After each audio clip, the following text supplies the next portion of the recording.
ఇవాళ మాగంటి సునీత గోపీనాథ్ గారు ఆమె ఒక వ్యక్తిగా కాదు పార్టీగా ఈ ఎన్నికను మేము ఎదుర్కోబోతా ఉన్నాం. ఈ ఎన్నిక జరుగుతున్నది కూడా వ్యక్తుల మధ్యన కాదు. ఈ ఎన్నిక జరుగుతున్నది 10 ఏళ్ల అభివృద్ధికి 2 ఏళ్ల అరాచకానికి మధ్యన జరుగుతున్న ఎన్నిక.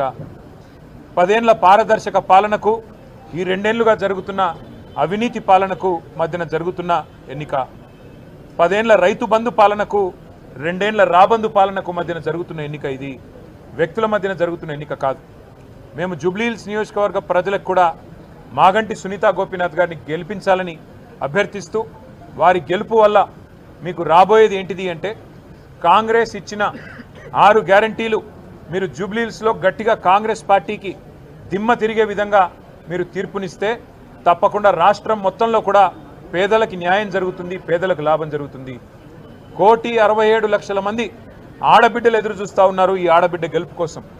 ఆ 1,67,00,000 మంది ఆడబిడ్డలు నెలకు 2,500 రూపాయలు ఏదైతే 100 రోజుల్లో ఇస్తామని చెప్పారో 2 ఏళ్లు గడిచినా ఇవ్వకపోతే వారందరూ కూడా అసహనంతో ఉన్నారు, కోపంతో ఉన్నారు. ఈ ఆడబిడ్డ గెలుపుతో తప్పకుండా మాకు నెలకు 2,500 వస్తాయని చెప్పి వారందరూ ఆశిస్తూ ఉన్నారు. వయసు మళ్ళిన పెద్దలు నెలకు 4,000 రూపాయలు వస్తాయని చెప్పి కాంగ్రెస్ పార్టీ ఇచ్చిన గ్యారంటీ కార్డును చూసి మోసపోయిన వారు ఈరోజు ఆశిస్తూ ఉన్నారు. మాకు 4,000 పెన్షన్ రావాలి అంటే మాగంటి సునీత గోపీనాథ్ గెలవాలి, కేసీఆర్ గారు మళ్ళీ రావాలి అని చెప్పి వారు కోరుకుంటా ఉన్నారు. అట్లాగే 2 లక్షల ఉద్యోగాలు అని చెప్పి మోసపోయిన మా తమ్ముళ్ళు, మా చెల్లెళ్ళు కోరుకుంటా ఉన్నారు. ఇవాళ మన అభ్యర్థి మాగంటి సునీత గోపీనాథ్ గారి గెలుపుతో కాంగ్రెస్కు కనువిప్పు కలుగుతుంది. కాంగ్రెస్కు చెంపపెట్టు లాంటి తీర్పునిస్తేనే ఆ 2 లక్షల ఉద్యోగాలు మాకు వస్తాయని చెప్పి మా తమ్ముళ్ళు చెల్లెళ్ళు భావిస్తూ ఉన్నారు. ఆటో అన్నలు తిరగబడుతున్నారు. మాకు సంక్షేమ బోర్డు అన్నారు, నెలకు 1000 రూపాయలు అన్నారు, మా కడుపు మీద కొట్టారు ఈ కాంగ్రెస్ వాళ్ళని చెప్పి ఇవాళ ఆటో అన్నలు ప్రార్థిస్తున్నారు. మాగంటి సునీత గోపీనాథ్ గెలవాలి, కేసీఆర్ రావాలి, మళ్ళీ మా ఆటో కార్మికులకు మంచి రోజులు రావాలని వారు బాధపడతా ఉన్నారు.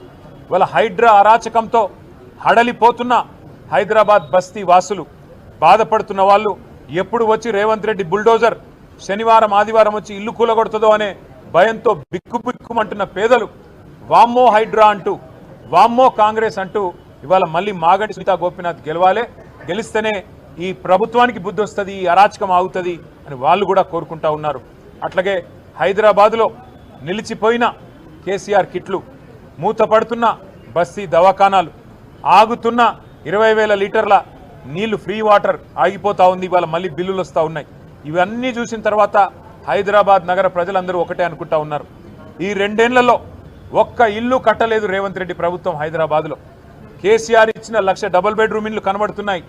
కేసీఆర్ ఇచ్చిన 1,00,000 పట్టాలు జీవో నంబర్ 58, 59 కింద పేదలకు ఇంకా గుర్తున్నాయి.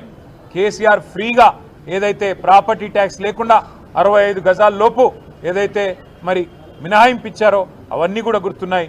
వాటి వల్ల తప్పకుండా మళ్ళీ కేసీఆర్ గారి అభ్యర్థులకి ఎట్లా అయితే 2023లో గెలిపించామో ఒక్క ఓటు కూడా, ఒక్క సీటు కూడా కాంగ్రెస్కి ఇవ్వకుండా మళ్ళీ అట్లే గెలిపిస్తామంటున్నారు. దోకా తిన్న మా మైనారిటీ అన్నదమ్ములు ఎవరైతే ఇవాళ మా ఎమ్మెల్యే లేడు, మాకు ఎమ్మెల్సీ లేడు, మాకు ఒక మంత్రి లేడు ఈ ప్రభుత్వంలో, మా గొంతు లేదు ఈ ప్రభుత్వంలో అని బాధపడుతున్నారో వారు తయారుగున్నారు. దోకా ఇచ్చిన కాంగ్రెస్కు మోకా మీద దెబ్బ కొట్టడానికి వారు రెడీగా ఉన్నారు. అట్లాగే ముమ్మాటికి ప్రతి వర్గం ఇవాళ పేదలు, బలహీన వర్గాలు 42% రిజర్వేషన్ అని చెప్పి గొంతు కోసినందుకు, చెల్లని జీవో ఇచ్చి మోసం చేసే ప్రయత్నం చేసినందుకు బీసీలు కుతకుత ఉడుకుతున్నారు.